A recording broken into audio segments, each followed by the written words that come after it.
السلام علیکم ان الحمد للہ نحمده ونستعینه ونستغفره ونعوذ باللہ من شرور انفسنا ومن سیئات اعمالنا من يهده الله فلا مضل له ومن يضلل فلا هادي له اشهد ان لا اله الا الله وحده لا شريك له واشهد ان محمدا عبده ورسوله اما بعد فإن خير الحديث كتاب الله وخير الهدي هدي محمد صلى الله عليه وسلم وشر الأمور محدثاتها وكل محدثة بدعة وكل بدعة ضلالة وكل ضلالة في النار۔ میرے بھائیو، آپ جانتے ہیں کہ گزشتہ 2-3 روز سے طریقہ نماز کے اوپر گفتگو ہو رہی ہے، اور گزشتہ روز ہماری گفتگو کا اختتام قوما کے اوپر ہوا تھا، اور آج ہم قوما سے سجدہ اور سجدہ کے مسائل کے اوپر گفتگو کریں گے۔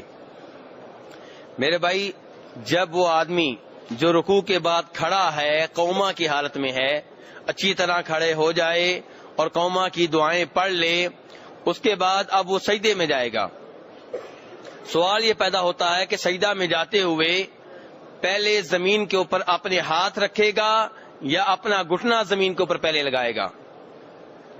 اس مسئلے میں میرے بھائیوں، نبی صلی اللہ علیہ وسلم سے 2 حدیثیں ملتی ہیں۔ دونوں حدیثیں ابو داؤد شریف کی ہیں۔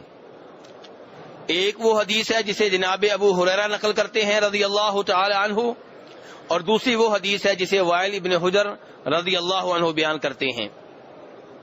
لیکن دونوں میں سے ایک روایت جو ہے وہ صحیح ہے، اس میں کسی قسم کا اشکال نہیں ہے، جبکہ دوسری جو روایت ہے اس میں شریک بن عبداللہ القاضی یہ ایک راوی ہیں، حدیث بیان کرنے والوں میں سے ایک ہیں، اور یہ مدلس ہیں، اس لیے ان کی روایت جو ہے وہ کمزور قرار پاتی ہے، اس لیے ابو ہریرہ والی روایت جو ہے وہ صحیح قرار پاتی ہے۔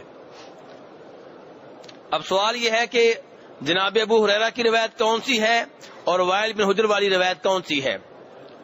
جناب ابو ہریرہ والی روایت وہ ہے جس میں آتا ہے کہ فرمایا نبی صلی اللہ علیہ وسلم نے، اذا سجد احدکم فلا یبرک کما یبرک البعیر ولیضع یدیہ قبل رکبتیہ، کہ جب تم میں سے کوئی سجدہ کرے تو وہ ایسے نہ بیٹھے سجدے میں جیسے اونٹ بیٹھتا ہے، بلکہ اپنے ہاتھوں کو زمین پہ پہلے لگائے اور گھٹنوں کو بعد میں لگائے۔ اور وائل بن حجر والی جو روایت ہے اس میں نبی صلی اللہ علیہ وسلم فرماتے ہیں کہ اپنے گھٹنے پہلے لگائے۔ اب میرے بھائی، نبی صلی اللہ علیہ وسلم کی باتوں میں تناقض نہیں ہو سکتا، آپ کی باتوں میں تضاد نہیں ہو سکتا، اس لیے علماء کرام دونوں حدیثوں کو اور حدیث کے بیان کرنے والوں کو پرکھتے ہیں، تو اس نتیجے تک پہنچتے ہیں کہ وائل بن حجر سے جو لوگ روایت بیان کر رہے ہیں ان میں ایک آدمی ہے شریک بن عبداللہ القاضی، اور وہ جو ہے مدلس ہے، اس لیے اس کی روایت جو ہے وہ ناقابل اعتماد ہے، اور پہلی حدیث قابل اعتماد ہے۔ چنانچہ نمازی کو چاہیے کہ سجدہ میں جاتے ہوئے پہلے اپنے ہاتھ رکھے، بعد میں گھٹنا رکھے۔ اور اس روایت کی تائید جناب عبداللہ ابن عمر رضی اللہ عنہ کے عمل سے بھی ہوتی ہے۔ امام بخاری فرماتے ہیں کہ عبداللہ ابن عمر کے شاگرد نافع کہتے ہیں کہ میں نے اپنے استاد صحابی رسول جناب عبداللہ ابن عمر کو دیکھا کہ جب وہ سجدہ میں جاتے تھے تو سجدہ میں پہلے اپنے ہاتھ رکھتے تھے، گھٹنے بعد میں رکھتے تھے۔ اور ابن خزیمہ میں ہے کہ عبداللہ ابن عمر یہ بھی کہتے تھے، ایسے ہی کرتے تھے رسول اکرم صلی اللہ علیہ وسلم۔ تو اس لحاظ سے میرے بھائی، اب خلاصہ کلام کیا ہوا کہ نمازی کو سجدہ میں جاتے ہوئے پہلے اپنے ہاتھ رکھنے چاہیے زمین پہ، پھر گھٹنے رکھنے چاہیے۔ سجدہ میں پہنچ گئے۔ اب میرے بھائی، سجدہ کے مسائل سے پہلے یہ بات جان لیں کہ سجدہ بہت عظیم عمل ہے، اللہ کو بہت محبوب ہے، اور اللہ کو محبوب کیسے نہ ہو کہ اللہ کے بندے نے اپنا ناک، اپنی جبین نیاز، اپنی پیشانی، اپنے گھٹنے، اپنے ہاتھ، اپنے پاؤں زمین پہ لگا دیے ہیں۔ کس کی خاطر؟ اپنے رب کی خاطر، اپنے خالق اور مالک کی خاطر۔ چنانچہ فرماتے ہیں نبی صلی اللہ علیہ وسلم، اقرب ما یکون العبد من ربہ وہو ساجد، کہ انسان سب سے زیادہ اللہ کے قریب اس وقت ہوتا ہے جب وہ سجدے کی حالت میں ہوتا ہے. فرمایا فاکثر الدعاء، اس لیے سجدے میں زیادہ سے زیادہ دعائیں کیا کرو. اور میرے بھائی، جب ربیعہ بن کعب الاسلمی نے نبی صلی اللہ علیہ وسلم کی بہت زیادہ خدمت کی تو آپ نے اس سے کہا کہ ربیعہ، کہ کچھ مانگنا چاہتے ہو تو مانگو، کچھ مانگنا چاہتے ہو تو مانگو. اب شاید کچھ لوگ یہاں سے یہ سمجھیں کہ نبی صلی اللہ علیہ وسلم مشکل کشا ہو گئے، مختار کل ہو گئے، مالک الملک ہو گئے، اسی لیے صحابی سے کہہ رہے ہیں جو کچھ مانگنا ہو مانگو. بھئی حدیث پوری سن لیں.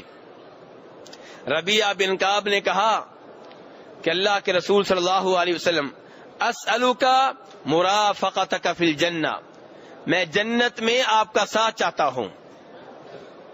پیسے نہیں مانگے، درم و دینار نہیں مانگے، کوئی پلاٹ نہیں مانگا. کیا کہا کہ میں چاہتا ہوں جنت میں آپ کا ساتھ مل جائے. تو میرے بھائی، نبی صلی اللہ علیہ وسلم کے جواب کے اوپر غور کرنا ہے. کیا آپ نے کہا ٹھیک ہے میں نے تمہیں جنت الاٹ کر دی؟ کیا آپ نے کہا ہاں میں تمہیں گارنٹی دیتا ہوں کہ تم میرے ساتھ جنت میں ہوگے؟ اگر آپ مشکل کشا ہوتے، اگر آپ حاجت روا ہوتے، اگر آپ مختار کل ہوتے تو آپ ایسے ہی کہتے، لیکن ایسے نہیں کہا آپ نے. آپ نے الٹا ربیعہ سے کہا اعنی علی نفسک، کہ ربیعہ اگر جنت میں میرا ساتھ چاہتے ہو تو میری مدد کرو. کون کہہ رہے ہیں مدد کرو؟ نبی صلی اللہ علیہ وسلم صحابی سے کہہ رہے ہیں کہ جنت میں میرا ساتھ چاہتے ہو تو میری مدد کرو. اعنی علی نفسک، کیسے مدد کروں؟ فرمایا بکثرت السجود، اللہ کی راہ میں زیادہ سے زیادہ سجدے کیا کرو، زیادہ سے زیادہ نفل نمازیں پڑھا کرو، زیادہ سے زیادہ اللہ کی راہ میں اپنی جبین نیاز کو جھکایا کرو. تو میرے بھائی، ربیعہ کو اللہ کے رسول کا ساتھ کیسے ملے گا؟ نیک عمل سے، سجدے کرنے سے، نفل نمازیں پڑھنے سے، اعمال صالحہ کرنے سے. تو فرمایا اعنی علی نفسک بکثرت السجود. تو یہاں سے بھی آپ جان سکتے ہیں کہ سجدے کی کتنی اہمیت ہے. اور یہی کچھ آپ نے اپنے خادم اور اپنے صحابی جناب ثوبان رضی اللہ عنہ سے بھی کہا تھا کہ اللہ کی راہ میں زیادہ سے زیادہ سجدے کیا کرو. تو میرے بھائی، اب سجدے کی فضیلت تو ہم نے تھوڑی بہت جان لی، سجدے کی اہمیت تو ہمیں معلوم ہو گئی. اب سجدہ کیسے کرنا ہے؟ کیا اپنی مرضی کا سجدہ کرنا ہے، جیسے دل چاہے ویسے کرنا ہے، یا جیسے جس کو اس کے مولوی صاحب بتا دیں ویسے کرنا ہے، یا نبی صلی اللہ علیہ وسلم کے سجدے کے مطابق سجدہ کرنا ہے؟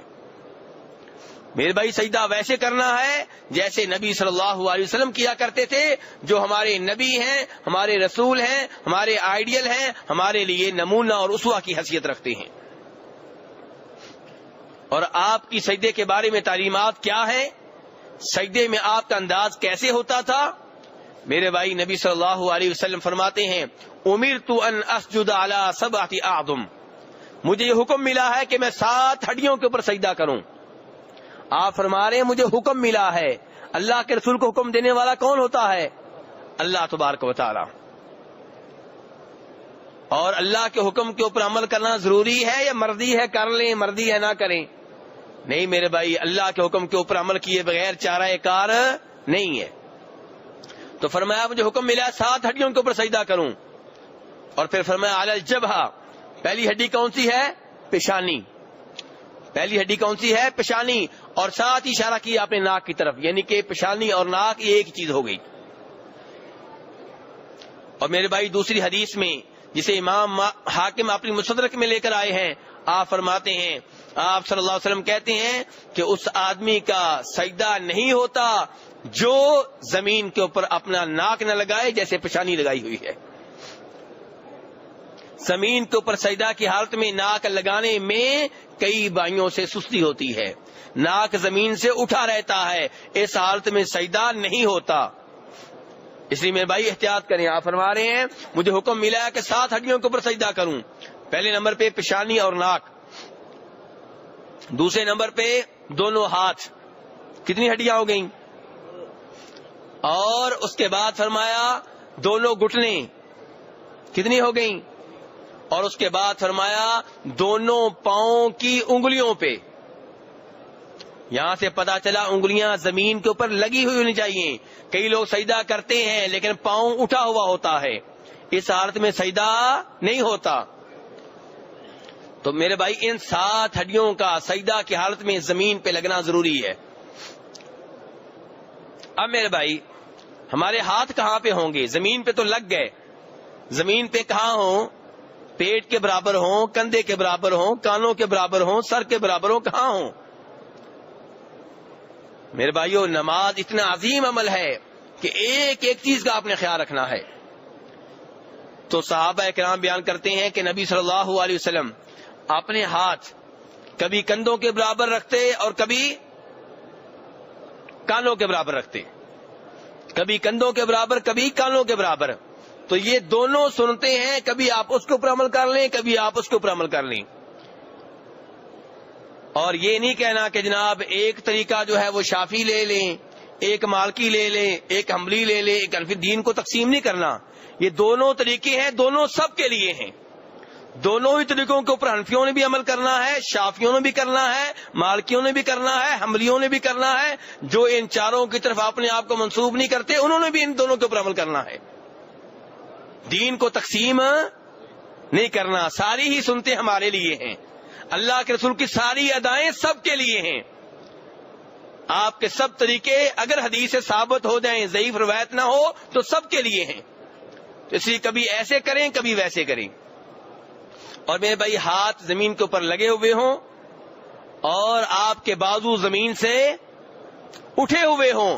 ورفع مرفقیک، فرمایا اپنی کونیوں کو زمین سے اٹھا کر رکھو.